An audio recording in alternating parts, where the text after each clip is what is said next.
there, I'm Elizabeth with Ellie's Handcrafted Jewelry, and today I'm going to be showing you how to create the Olympia cuff bracelet.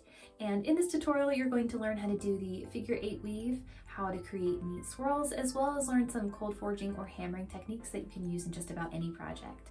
But before we get into this video, I'd like to mention her twin, Odessa, which features the same cuff bracelet, only with a swirly setting for an 8mm cabochon. And I'm excited to say that I'm offering 25% off to the first 10 purchasers who purchase the written tutorial as a way of saying thank you for supporting my channel. You just simply enter code ODESSA at checkout, ODESSA at checkout, to get 25% off the tutorial. And again, this is for the first 10 purchasers. Now, if you don't have materials for the Odessa cuff bracelet, have no fear. I do have some kits available on my website, but I only have 10 available at this time, so you want to check that out before they're gone. So without further ado, let's go ahead and jump into this video, and don't forget to hit the like button, subscribe, and hit the notification bell so that you never miss a video. Before we get started, I'd like to thank Kazdance for sponsoring this video. Kazdance is a gem seller located in the United States and has a variety of high-quality stones. Search by gemstone, shape, size, quality, and more to find the perfect stone for your project. I've left a link in the description below to their website as well as their Facebook page so that you can stay up to date on any new arrivals or sales. Alright, so for materials you're going to need one 10-inch segment of 16 gauge wire and 2 segments of 18 gauge wire that are also cut to 10 inches. You'll also need a 3-inch segment of 18 gauge wire. For weaving, you're going to need 28 gauge wire. You're also going to need round nose pliers, chain nose pliers, flush cutters, a chasing hammer. This one is convex, so it's got a little bit of a bubbled edge. And of course you're going to need a steel bench block like this one. You're also going to need a round object of some kind. Right here I have a bracelet mandrel. This is what I use to create my bracelets.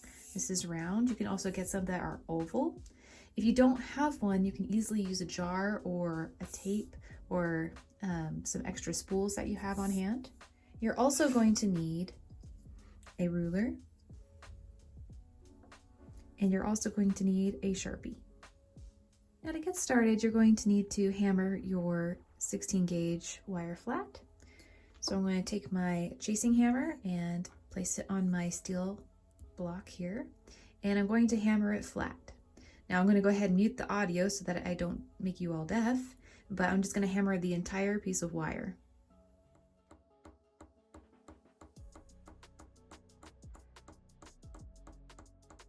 And I highly recommend that you wear earbuds as well when you're doing this.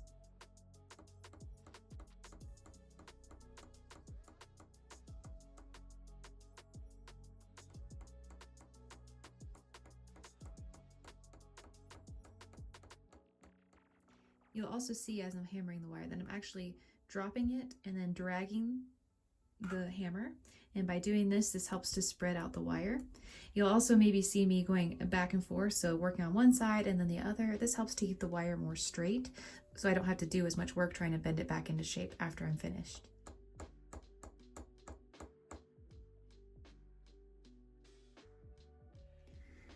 All right, now you see that I finished my wire here. It is now flat. And yes, it does still have some hammer marks in it, but that's not really a big issue. As you can see with this one, you don't really notice it in there. And actually I purposefully hammered it to add more texture. So if it did show through, I would have a little bit more texture. But just a quick hammering like this will do just fine, since the weave will be covering the majority of the wire. Now I did straighten out my wire. You want to make sure that they are straight so they run alongside nice and neat. And at this point, I'm going to go ahead and measure this here on my ruler. Make sure I can lay them flat. Okay, so it's about 10 inches. So I'm going to mark the center here. And then I'm going to mark 3 inches on either side to create a small ring size. So 1, 2, 3. Oops. Now I'm moving this all over the place.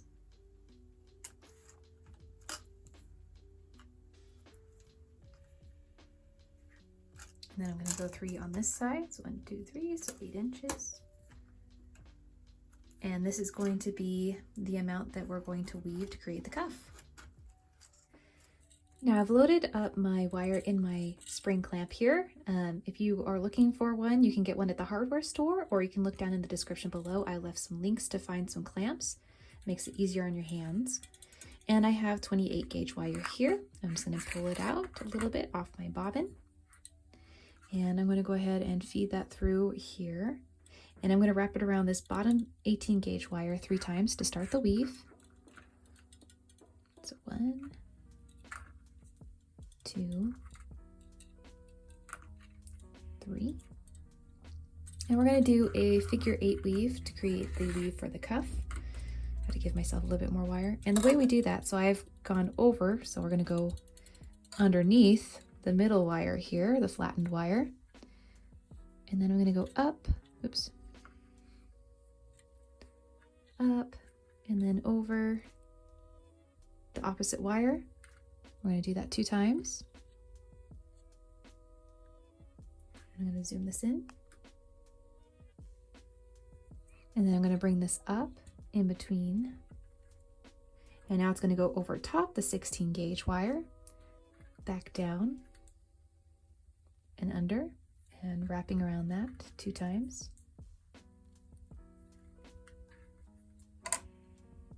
Back down and under. And then over the opposite side.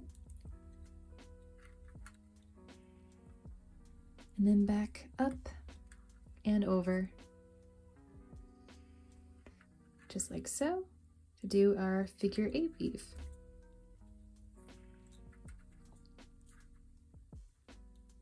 And we're just going to go ahead and repeat this weave all the way to this opposite side.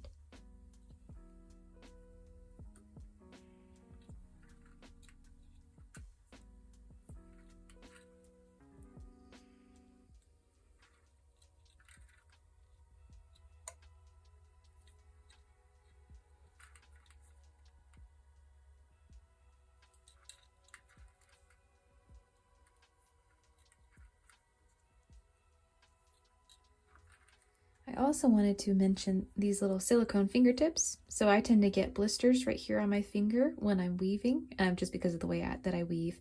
If you suffer with problems with your fingers getting blisters and such, I highly recommend getting some. They're really inexpensive. I've left a link down in the description below. Just find them on Amazon. They're like $8 for a pack of them, and they really save your fingers. All right, I've now finished the cuff. I've done the entire weave from the start to the end. And to finish it off, I'm just going to go ahead and wrap this around one more time. So it should have been about 2 times, so this is 3 times. So I'm going to go ahead and do a little pull and twist. And so now we have our cuff. But before we begin turning it into a cuff, we need to create the swirly accents. So I'm going to go ahead and begin to curve these inward, starting with the bottom wire.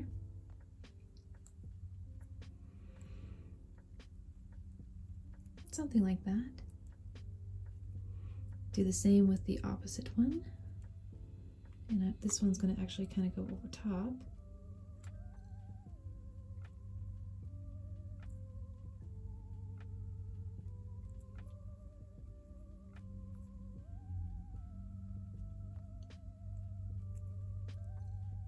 Something like that. And you can adjust that with your pliers if you need to.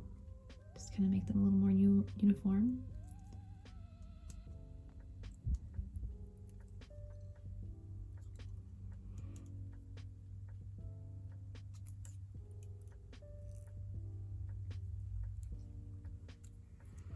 About like that. And I'm going to go ahead and start swirling this over to create my first swirl. And I'll just do a little one since I don't have a ton of wire here at the end. And then I'm going to follow with the other wire here. Like that. And then curve it opposite way to create another swirl. And at this point, I'm going to grab my flush cutters and I'm going to trim about here. So that'll be for those swirls. And I'm going to do the same on the opposite side. Now at this point, you have the choice of either reflecting, mirroring this side, or you can go the opposite direction. I like to go the same direction, so I'm just going to start here on the bottom. Bring it up. Bringing this one up as well.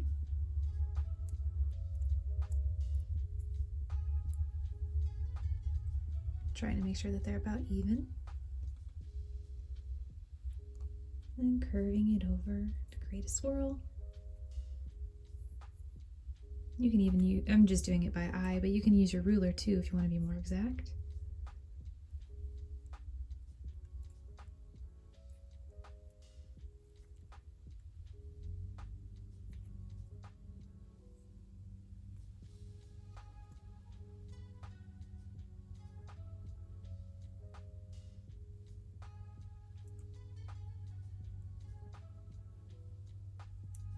Of course, I'm going to want these to be the same length or so, so I'm going to grab my flush cutters again and trim them to make it about the same length. Again, I'm just going by eye here. You want to make sure that there's plenty to do a tiny swirl, or not tiny, but at least a little bit of swirl.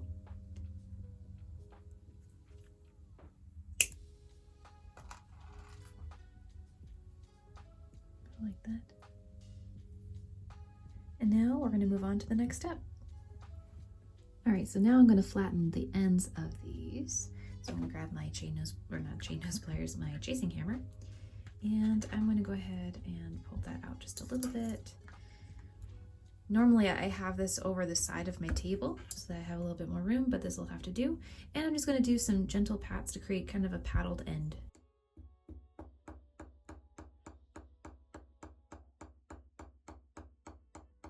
And when you're using your chasing hammer, make sure you're grabbing it by the bald end and then just letting the weight fall.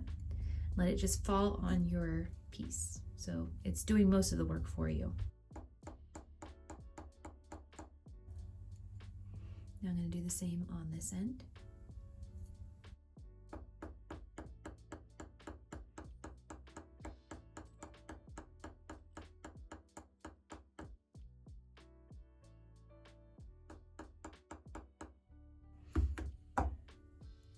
So as you can see, they are flattened on the end. So this is going to make a nice, add more dimension to your swirls. So I'm going to go ahead and put these back. And I'm going to do the same to the opposite side. Now once I've hammered these ends, I'm grabbing my file here that I have. This is just a miscellaneous file I've had forever. And I'm going to file down these ends a little bit so they're not so sharp. If you don't have them, this is actually a really great needle file set that I got from Rio Grande. I'll put a link in the description below of where I got that, but it's got a bunch of different shapes. So if you're getting in tight spaces or you want to do more round shapes, these are really great to have. But what I'm going to do, as you can see, there's some sharpness there. So I'm going to go ahead and take off some of that so it's not going to be poking people when they put on the cuff.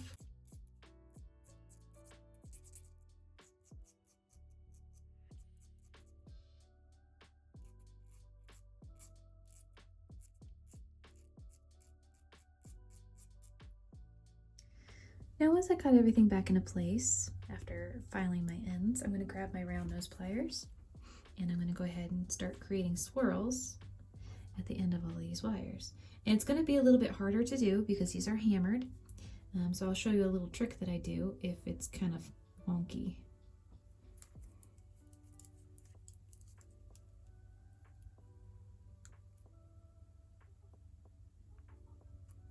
So I'll just kind of purposefully make that a little wonky.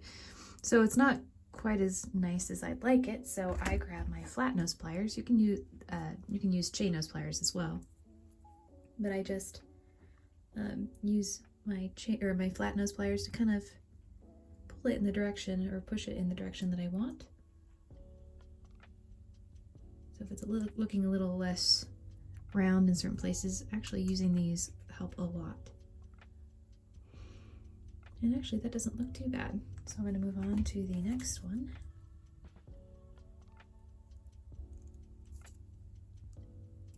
Around that as well.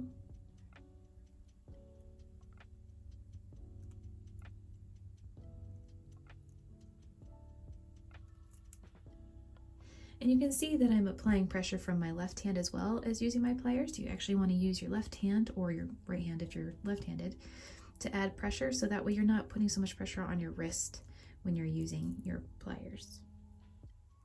So now I'm just going to go ahead and do this on the opposite side. Now once I've finished my swirls, I'm going to flatten these a little bit to add a little bit more dimension, kind of like what I did here. So I just flattening just the outside of the swirl. And to do that, I'm going to pull this out again. And of course, this is a little easier usually if I don't have a table, or if I have it at the end of my table. So I'm just going to go ahead and move that out of the way a bit. And lay that just like so. Zoom in for you. And I'm just going to hammer just the outside of the swirl, being sure not to hit that part there where it's nice and thin. Again, holding it by the bald end of the hammer. Just letting it drop.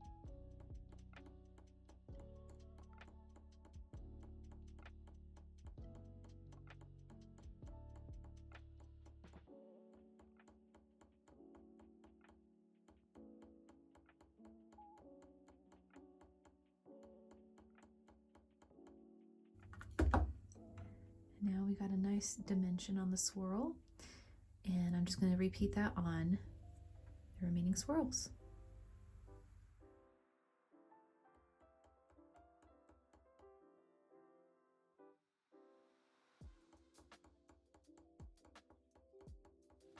The other thing I wanted to mention when it comes to hammering, so this is actually the side that was resting on the steel bench block because I had folded it out, and you can see that there's some more hammer marks, but it's going to be flat on the opposite side.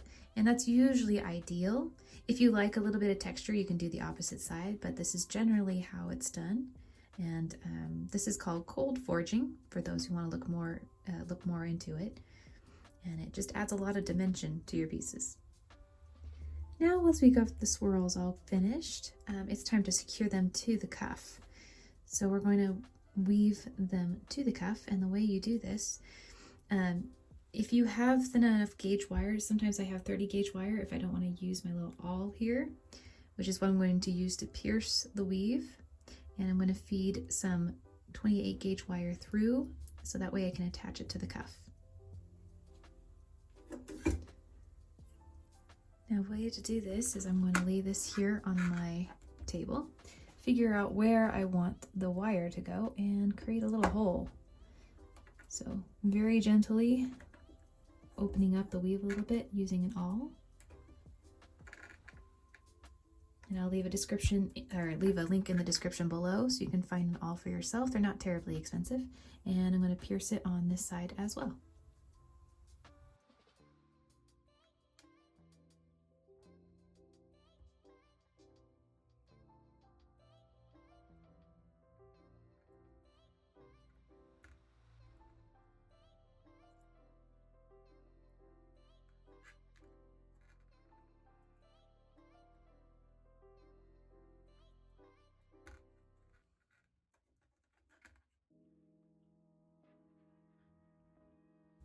You can see I've pierced the weave, and I'm going to use this to feed my weaving wire through. So you just grab my weaving wire. I'm going to feed one through here and the opposite side through here.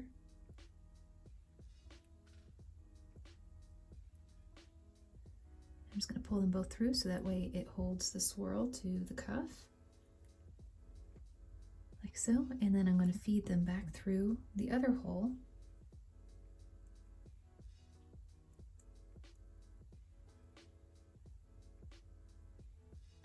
Back up. I'm just going to try and make sure that my weaving wire is lined up nicely.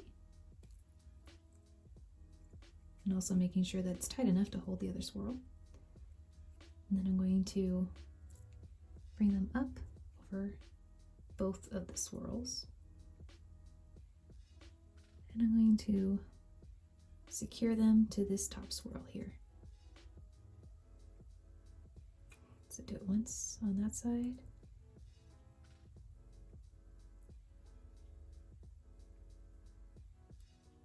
Pull that apart a little bit. Pull that through.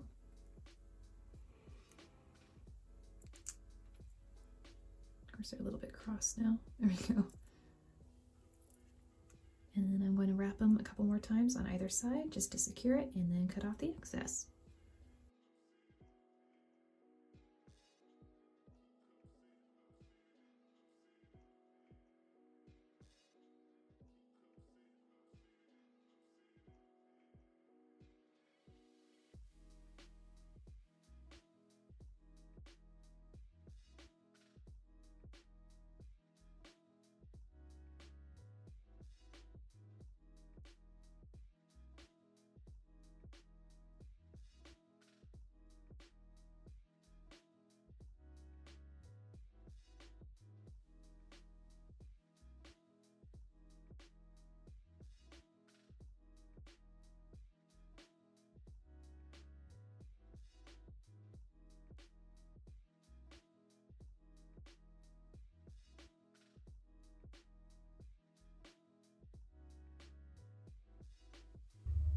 Now once that's secured, I'm just going to go do a little pull and twist. Get off the excess. And do the same on the opposite side. And now it is secured to the cuff. And I'm just going to repeat this on the other side. So I'm going to go ahead and pierce the weave and then weave them to the cuff. Now once I've secured my swirls, I'm going to go ahead and cut off this excess wire. This is the 16 gauge wire, and use this to create my clasp. And the way I'm going to do that is I'm going to trim off here. This is at 3/8 of an inch from the weave. Trim that off with my flush cutters. And do the same on the opposite side. And then I'm going to grab my round nose pliers and just round those in.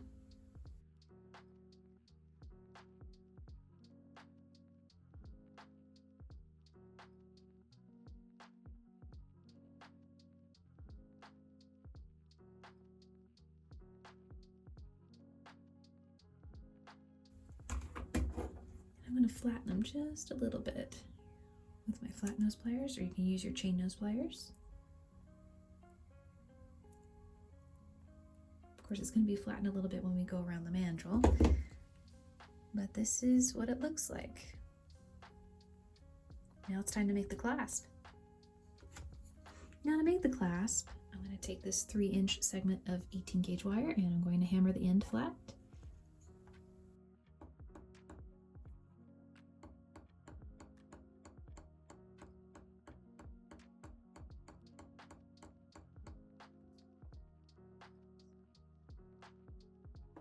I'm going to grab my file that a little bit.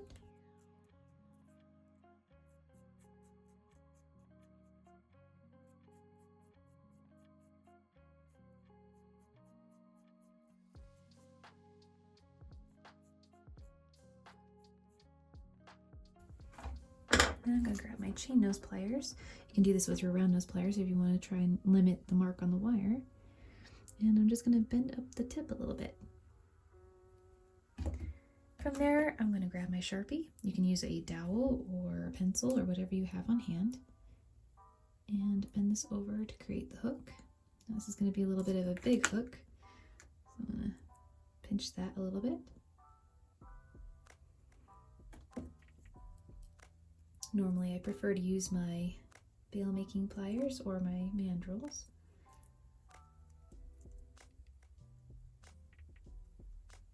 And something like that. So we got our little shepherd's hook here, and then I'm going to round the wire going back the opposite direction and up. Grab my flush cutters, trim. I'm going to go ahead and do something like that. I'm just going to play with it a little bit until I kind of get it into the shape that I want.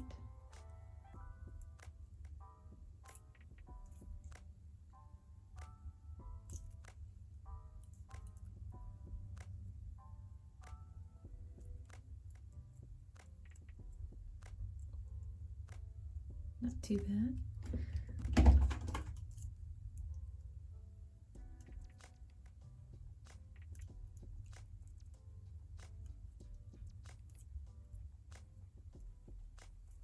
There's the clasp, and I'm going to go ahead and flatten this top portion of it. So just laying it here.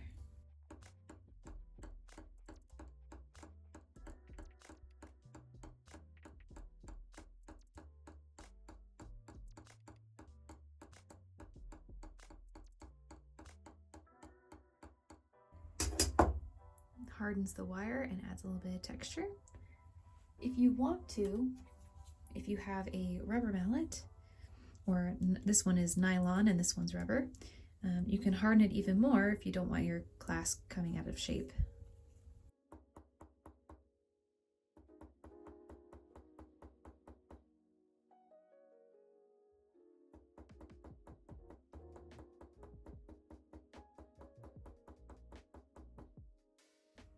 And that'll just make it harder, so it's a little bit more rigid.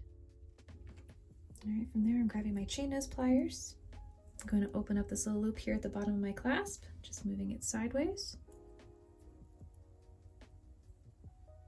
And I'm going to feed it in like so. Just close up that little loop. So now the clasp is now attached. From there I got my mandrel here. I'm going to do this, normally it's easier with it standing up, but this is what I have. So I'm just going to go ahead and start wrapping it around my mandrel. Like I said, you can also use a jar, or you can use a, like painter's tape since it's round, or any leftover spools that you have. And I'm going to go ahead and continue moving up the mandrel a little bit, just tightening it as I go. Now this is a round mandrel, and I generally prefer my cuffs to be more oval, so I might squish it a little bit. And if you have your rubber mallet, it's really good at hardening the wire, so hardening your cuff, making it more rigid, and it'll help you shape it as well. This is not necessary, this is just something that I like to do for my bracelets and cuffs.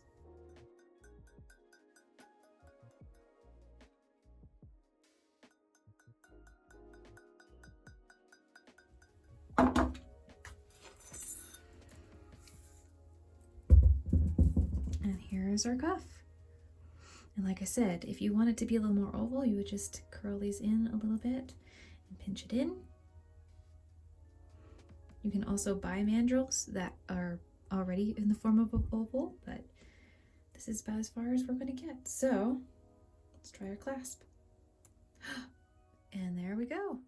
And I hope that you guys enjoyed this video. If you have any questions at all, go ahead and leave them in the comment section below as I try to get to them as quickly as I can. You're also invited to join the Facebook group if you would like to share your work and ask questions. There's a great community there. You're also invited to join the newsletter if you'd like to receive updates about new tutorials or videos that are upcoming, as well as blog articles. Just a reminder about the Odessa cuff bracelets, 25% off to the first 10 purchasers, simply by entering code Odessa at checkout. And if you don't want to go out of your way to purchase materials for the Odessa cuff, there are kits available on my website, but there are only 10 available, so you want to check that out before they're gone. And I hope that you have a wonderful day, and until next time, happy weaving.